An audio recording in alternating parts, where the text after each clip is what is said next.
제26차 유엔 기후변화 협약 당사국 총회 COP26이 현지 시간으로 10월 31일 영국 글래스고에서 개막했습니다. 오는 12일까지 진행되는 COP26은 문재인 대통령을 비롯한 전 세계 정상과 다양한 이해관계자가 인류 앞에 닥친 가장 심각한 문제로 꼽히는 기후위기 대응책을 논의하는 자리인데요. 오늘은 COP26과 관련해서 정진명 기자와 함께 자세한 이야기 나눠보겠습니다. 어서 오세요. 네, 먼저 유엔 기후변화 협약 당사국 총회라는 것이 뭔지 소개부터 해주시죠. 네, 기후변화 협약 당사국 총회 COP는 기후변화 협약 당사국이 매년 한 차례 모여서 기후위기 대응을 논의하는 자리입니다. 네. 유엔 기후변화 협약이 1994년 3월 21일 발효되고 나서 이듬해인 1995년부터 매년 열리고 있는데요.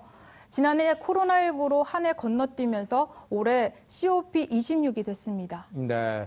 그렇다면 올해는 주로 어떤 내용들이 논의가 될까요? COP26의 핵심 의제는 지난 2015년에 채택된 파리협정의 실효성 있는 후속 조치입니다. 네.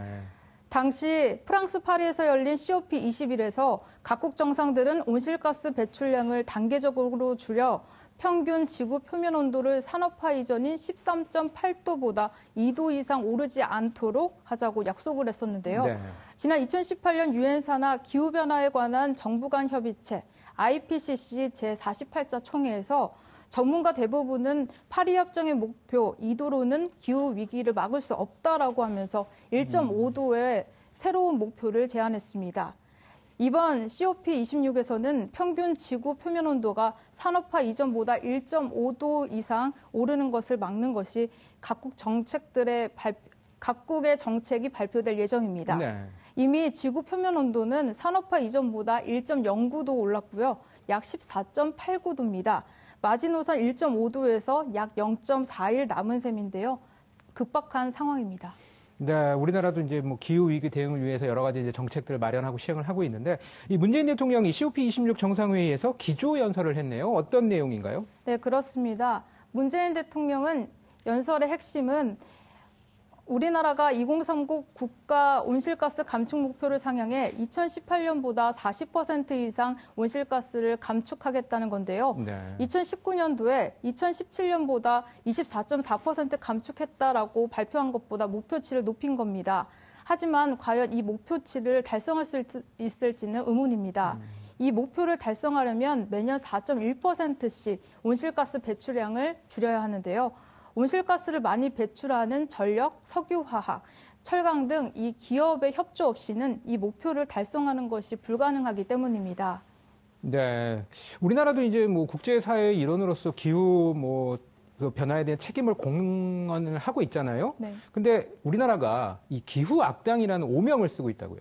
네, 영국의 기후변화 전문 미디어 클라이미의 홈뉴스는 지난 2016년 한국이 기후 악당을 선도하고 있다라는 제목의 뉴스를 보도한 바 있습니다. 이 매체는 국제환경단체인 기후행동추적의 분석 결과를 인용해 우리나라를 사우디아라비아, 호주, 뉴질랜드와 함께 세계 4대 기후 악당으로 꼽았습니다. 기후 악당 국가는 기후 변화 대응에 가장 무책임하고 게으른 국가를 말합니다.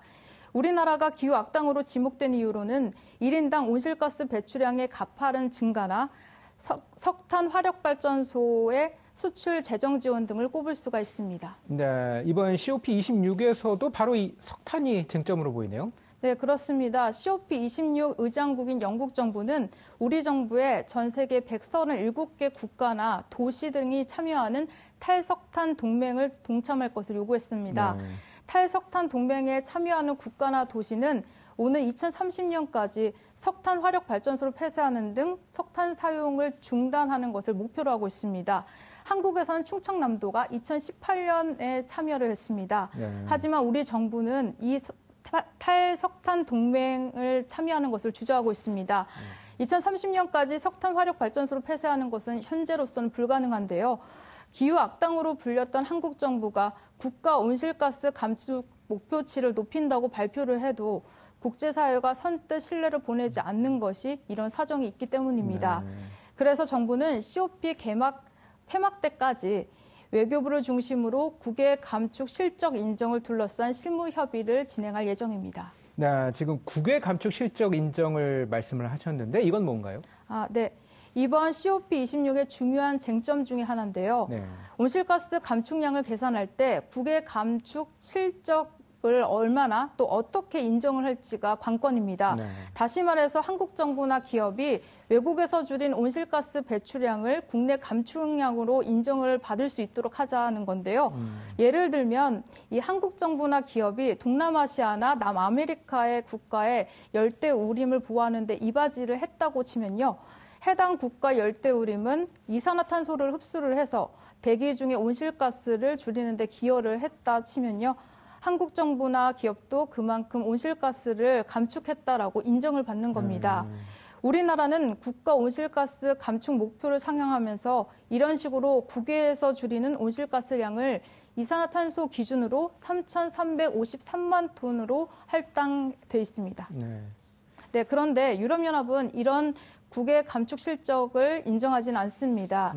국외 감축 실적 비중을 늘리면서 정작 국내 감축에 소홀할 수 있다라는 비판이 있기 때문인데요. COP26에서 국외 감축 실적을 얼마나 또 어떻게 인정할지 구체적인 합의가 이루어지지 못할 거라는 부정적인 시각도 나오고 있는 것도 이 때문입니다. 만약 COP26에서 국외 감축 실적을 인정받지 못하면 국가적으로 비상입니다. 네, 우리나라가 기후 악당의 오명을 벗을 수 있을지, 글래스고에서 인류는 좀 더 나은 미래를 꿈꿀 수 있을지, 지구와 인류의 운명을 건 치열한 12일이 시작됐습니다. 지금까지 정진명 기자와 함께 제26차 UN 기후변화 협약 당사국 총회 COP26과 관련한 이야기 나눠봤습니다. 수고하셨습니다.